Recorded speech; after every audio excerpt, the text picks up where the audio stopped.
ایک عجیب بہترین مثال پیش کی ہے آپ کے سامنے، جیسے کہ جاپان ہے. جاپان کے لوگ اسٹیڈیم میں میچ ختم ہونے کے بعد اسٹیڈیم صاف کرتے ہیں. ان کی ٹیم جو ہے جب میچ کھیلتی ہے تو میچ کھیلنے کے بعد اپنا لاکر روم صاف کر کے جاتی ہے. اچھا، آپ کی بات صحیح ہے کہ اس طرح سے دیکھا جائے تو جاپانی قوم ایک بہت اچھی قوم ہے، مگر اگر ہم جاپان کے معاشی حالات دیکھیں تو وہ کوئی اتنے اچھے نہیں ہیں. وہاں پہ غربت بہت زیادہ ہے. تو اس کانٹیکس میں آپ کچھ ڈال سکتے ہیں کہ جاپانی قوم سے ہم کچھ سمجھیں کہ وہ اپنی روایات میں، جو ان کی اپنی روایات ہیں، میں خود جاپان کے بارے میں کافی 2-3 عزیز میرے وہاں رہتے ہیں، میں جانتا ہوں، وہ اپنی روایات کے بارے میں بہت سٹرکٹ ہیں.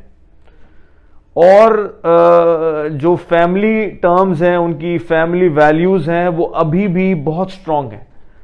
صفائی، لوگوں کا خیال رکھنا، لوگوں کے ساتھ کوپریٹ کرنا، یہ ان کے کلچر میں بڑا ہی ان بلٹ ہے اور وہ سب میں دکھتا ہے. تو اس کے حوالے سے کچھ ہم سمجھ سکتے ہیں. دیکھیں، اس میں کوئی شک نہیں، جاپان ایک بہت اچھی قوم ہے، جاپنیز لوگ جو ہیں، اور ہم نے اس کے مظاہرہ بھی دیکھا.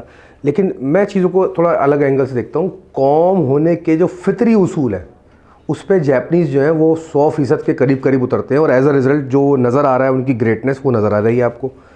لیکن کیا قوم ہونے کے فطری اصول ہی کافی ہوتے ہیں گریٹ قوم ہونے کے لیے؟ نہیں. قوم ہونے کے کچھ روحانی اصول بھی ہوتے ہیں، کچھ منطقی اصول بھی ہوتے ہیں، اور کچھ فطری اصول بھی ہوتے ہیں. تو قوم ہونے کے اب آپ کا اگلا سوال یہ ہونا چاہیے کہ بھائی روحانی اصول کیا ہیں؟ وہ قومیں آپ تاریخ میں اٹھا کے دیکھ لیں جو گریٹ ثابت ہوئی ہیں، جو فطری طور پر بھی بہترین قوم بنی ہیں اور روحانی طور پر بھی قوم بنی ہے. روحانی طور پر گریٹ قوم بننے کا مطلب یہ کہ جب آپ اس دنیا کی خوشحالی کی بلندیوں پر پہنچ جائیں تو آپ کا اخلاقی فرض ہے بحیثیت قوم کہ دوسری قوموں کو بھی وہاں پہنچنے میں مدد فرمائیں. یہ ہر انسان کا ذاتی طور پر اور اجتماعی طور پر ایک روحانی فرض ہے جو کہ بنانے والے نے اس کی روح کے اندر بلٹ ان کر کے دیا ہے، جس کو ہم ہیومینیٹیرین گراؤنڈ بھی کہتے ہیں. تو اگر ہم اس لحاظ سے آبزرو کریں تو جاپنیز قوم بہترین قوم ہونے کے فطری اصولوں پہ بہت بلند ہے، لیکن روحانی اصول ابھی ان کو اس پہ وہ چل رہے ہیں اور وہ ابھی گرو کر رہے ہیں. یہ جاپان والا سوال تو میرے ذہن میں بیچ میں آ گیا، مگر جو آپ نے اس سے پچھلے سوال دیا اس سے میرے ذہن میں ایک آپ نے فیکٹر دیا، ماؤں کا کردار. قوم میں ماں کا کردار کس طرح ڈیفائن ہوتا ہے اور کیا امپورٹنس ہے؟ دیکھیں، جن قوموں میں ماؤں کا کردار کمزور پڑ جائے وہ قومیں کبھی مرد مومن پیدا نہیں کرتی. جن قوموں میں ماؤں کی گودوں میں قومیں پلتی ہیں، جن قوموں میں ماں کے جو شخصیت ہے اس کو ہم پراسپر کرنے کے لیے، اس کو بہترین کرنے کے لیے ہم ایفرٹ نہیں کرتے، خواتین کی اس رول میں جس کو ہم ماں کہتے ہیں عزت نہیں کرتے خاص کر. اچھا، بیٹی بھی ہے کوئی، وہ بھی کل کو جا کے ماں بنے گی. تو ہمیں بہت غور سے اس پہ سوچنا پڑے گا اور امپورٹنس دینی پڑے گی کہ جو کردار جس کو ہم ماں کہہ رہے ہیں یہ ہر قوم میں بڑا ہی پیوٹل رول پلے کرتی ہے. اگر وہ جو رول ماں کا پلے کر رہی ہے، جب بھی کوئی عورت رول ماں کا پلے کر رہی ہے، اور اگر وہ اس رول میں کمزور پڑ رہی ہے یا اس کے رول میں وزن نہیں ہے، اس کے پاس وہ صلاحیت نہیں ہے کہ اس رول کو بہترین پلے کر سکے، تو ایز اے رزلٹ اب وہ اپنی قوم کو کمزور کر رہی ہے اور اس کی قوم تباہی کی طرف جا رہی ہے. تو ماں کے کردار میرے خیال میں ریڑھ کی ہڈی ہے کسی بھی قوم کا، کیونکہ ہر بچہ ماں کی گود میں پلتا ہے، ہر بچہ ماں کی گود میں تربیت لیتا ہے. جو بڑا ہو کے بعد میں بادشاہ بنے، وزیر اعظم بنے، آرمی جنرل بنے، چیف آف آرمی اسٹاف بنے، کچھ بھی بنے، وہ ماں کی گود سے جو تربیت گاہ ہے اس سے گزرے بغیر کوئی انسان اپنی اخلاقی اور عقلی تربیت کر ہی نہیں سکتا. آپ نے کہا کہ مائیں مرد مومن پیدا کرنے میں اعلیٰ کردار ادا کرتی ہیں. مرد مومن کو ڈیفائن کریں. دیکھیں، ہمارے جو اسلامی معاشرہ ہے اس میں مرد مومن کا ورڈ یوز کرتے ہیں. یہاں پہ میری مرد مومن سے مراد وہ انسان جن کے کردار گریٹنس کی ان بلندیوں کو چھو چکے ہیں کہ وہ کسی بھی رنگ، نسل، مذہب، کسی بھی انسان، ریس، کلچر، قوم، کہیں بھی جا کے وہ انسان کھڑا ہو جائے وہ خیر ہی خیر پھیلائے گا اس معاشرے کے اندر. وہ انسان اگر خاموشی سے بیٹھا بھی ہے تو وہ خیر ہے. ان کو مرد مومن کہا گیا ہے. یعنی کہ جو اب آئیڈیل تصور کر سکتے ہیں ہمارے مذہب اسلام کے، دین اسلام کے اندر ہم ایسی شخصیت مانتے ہیں کہ رسول پاک صلی اللہ علیہ وسلم کی تھی اور ہے اور ہمیشہ رہے گی، جنہوں نے وہ ایگزامپل پریزنٹ کیا پوری دنیا کے سامنے کہ ایک مرد مومن، ایک کامل اور ایک جامع اور ایک گریٹنس رکھنے والا انسان جو اپنی روح میں گریٹنس رکھتا ہو، جس کا کردار گریٹنس ہو، جس کا ہر عمل گریٹنس ہو، ایسے لوگ، ایسے اگر معاشرے میں آپ نے لوگ کریٹ کرنے ہیں تو وہ بہترین مائیں ہی ان کو تربیت دے سکتی ہیں. وہ تو ایک ایگزامپل تھے، انہوں نے ہمیں مثال قائم کر کے دکھا دی.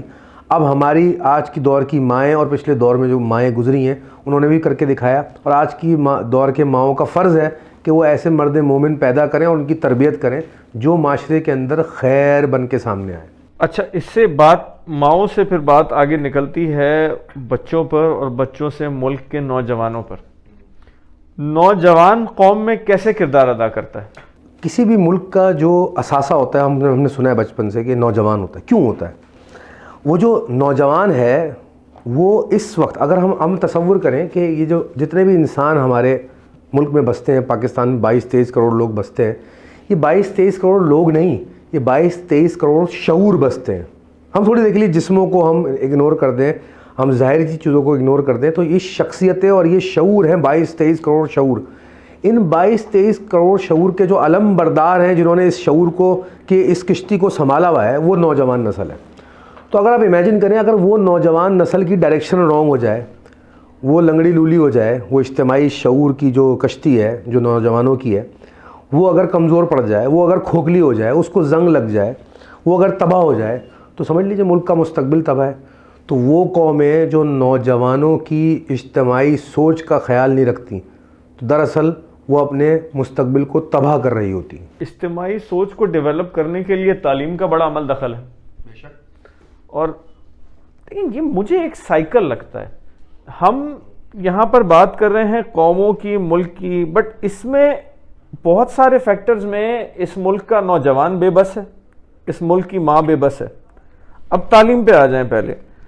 تو تعلیم کے حوالے سے کیا اس پہ ڈسکشن ہو سکتا ہے کہ نوجوان تعلیم کی طرف جا بھی نہیں رہے، اور آج کل جو ہوا چلی ہے کہ تعلیم حاصل کرو ہی نہیں، بزنس کرو، تو یہ تو ایک عجیب ہی کھچڑی پک گئی. تعلیم سے یہاں میری مراد میں اس کنونشنل یا ٹریڈیشنل تعلیم کی بات نہیں کر رہا جو ہمیں یونیورسٹی کالجز میں ملتی ہے.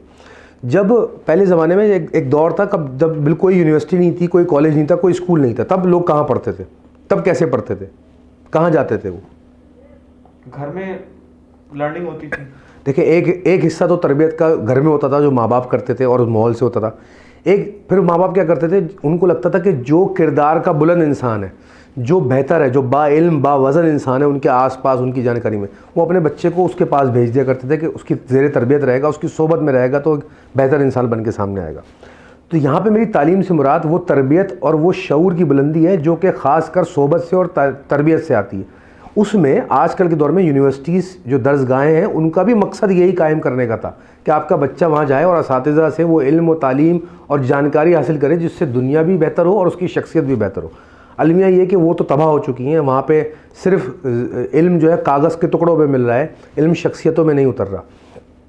امپورٹنٹ بات کیا ہے کہ یہ جو نوجوان ہے اس کی اگر تعلیم آپ اس طرح سے پلان نہیں کریں گے کہ یہ نوجوان جس کو یہ جو ینگ بچے ہیں ان کو جو ہم تعلیم دے رہے ہیں اس سے 20 سال بعد یہ کیا بن کے نکلیں گے اور یہ قوم کو کس رخ پہ لے جائیں گے.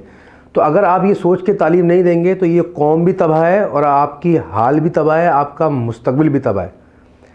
تعلیم کی معنی کو وسیع کرنا بہت ضروری ہے. اور اکثر آپ نے سنا ہوگا کہتے ہیں پڑھے لکھے جاہل، مطلب بظاہر انہوں نے ڈگری لی ہوئی لیکن حرکتیں جہل والی کر رہے ہیں. اور ایسے بھی لوگ ہوتے ہیں جنہوں نے ان پڑھ ہوتے ہیں، وہ پڑھے لکھے نہیں ہوتے لیکن ان کا کردار، ان کی شخصیت، ان کی تربیت اتنی بلند ہوتی ہے کہ ان کو دیکھ کے لگتا ہے کہ ان سے زیادہ با علم اور باشعور انسان کوئی نہیں ہے. تو یہ تمیز کرنا ضروری ہے. تعلیم، تربیت، شعور اور جانکاری میں ہمیں فرق کرنا ضروری ہے. ڈگریاں محتاج ہیں سائن کی اور لکھے ہوئے کی، لیکن انسان ڈگریوں کا محتاج نہیں، انسان کو تعلیم چاہیے، تربیت چاہیے. ہم نے نوجوانوں کا رول سمجھ لیا، ماؤں کا رول سمجھ لیا، مگر قوم کی باغ دوڑ اس وقت جن لوگوں کے ہاتھ میں ہے وہ ہے پولیٹیشنز. اس میں کوئی شک نہیں ہے کہ ہمارے پولیٹیشنز جو ہیں وہ ملک سے سنسیئر نہیں ہیں. کیوں نہیں ہے؟ یہ کیا ہے؟ دیکھیں اتنی لمبی چوڑی بحث میں نہیں جائیں گے. ہم نے چیدہ باتیں اور جو اہم ترین ایریاز ہیں وہ ڈسکس کیا، ابھی ہم نے آپ کو بتایا. انہی 3 ایسپیکٹ پہ رکھ کے دیکھ لیجئے کیا تمام پولیٹیشنز جو اس وقت جو بھی ہیں، ہم کسی کا نام نہیں لیں گے، تو کیا ان کی تربیت اعلیٰ ترین ماؤں کے کردار کے زیر سایہ ہوئی ہے؟ اگر ہوئی ہے تو وہ نظر آنے چاہیے ان کے کرداروں میں، with due respect to their mothers, ان کی والدوں کو احترام کے ساتھ. اچھا، دوسری بات، کیا جب وہ اپنی نوجوانی میں تھے یا ہیں، ان کو قوم کی وہ فکر لاحق تھی جس سے قوم کا مستقبل بنے؟ کیا ان کی گفتگو میں یہ وزن ہے جو قوم کے مستقبل کی فکر انگیزی بیان کرتا ہے؟ نمبر 3، کیا وہ نوجوانوں کو لے کر اتنے ہی فوکسڈ ہیں؟ کیا آپ کو نہیں پتا کہ سندھ میں، پنجاب میں، پورے پاکستان میں اسکولوں کا، تدریسی اداروں کا کیا حال ہے، گورنمنٹ اسکولوں کا کیا حال ہے؟ کیا ان کے ٹیچروں کا معیار کیا ہے؟ کیا وہ اس قابل بھی ہیں کہ وہ ٹیچر بھی کہلا سکیں؟ کیا شاگرد جو اسٹوڈنٹ پڑھ رہے ہیں وہ اس قابل بھی ہیں کہ وہ اسٹوڈنٹ کہلا سکیں؟ کیا ان کے اندر کوئی لانگ لاسٹنگ فکر، سوچ ہے؟ کیا خواتین کو آس پاس دیکھ کے آپ کو کوئی ایسی خاتون آج کے دور میں کیا دسیوں ایسی خواتین نظر آئیں جن سے گفتگو کر کے آپ کو سلطنت عثمانیہ کی یاد آ جاتی ہو، یا مسلمانوں کے عروج کی یاد آ جاتی ہو، یا ان کی گفتگو سے لگے کہ یار اتنی باوزن با کردار خاتون تو میں نے زندگی میں نہیں دیکھی؟ کتنے لوگ آپ نے ایسے دیکھے؟ بہت ڈیپ جواب ہے. اب اس کا کچھ حل بتائیں نا. ہم اب اس ملک میں آپ کے خیال میں کیا سولوشنز ہیں کہ ہم اس معاشرے کو، اس نظام کو، اس قوم کو بہتر کر سکیں؟ دیکھیں، ہمیں اپنی ایلوپیتھک سوچ سے نکلنا پڑے گا. یہ جو پیناڈول سوچ ہے ہماری کہ اگر ہمیں سب سے پہلے تو کہ ہمیں کسی چیز کا حل چاہیے تو وہ حل فوری ہو جائے. جب تباہی مچانے میں آپ نے سالوں لگائے تو اس کو بلڈ اپ کرنے میں، اس کو درست کرنے میں بھی اس سے زیادہ ٹائم لگتا ہے. اور یہ سمجھ اور اس تحمل کے ساتھ ہمیں قوم کو لے کے آگے بڑھنا ہے.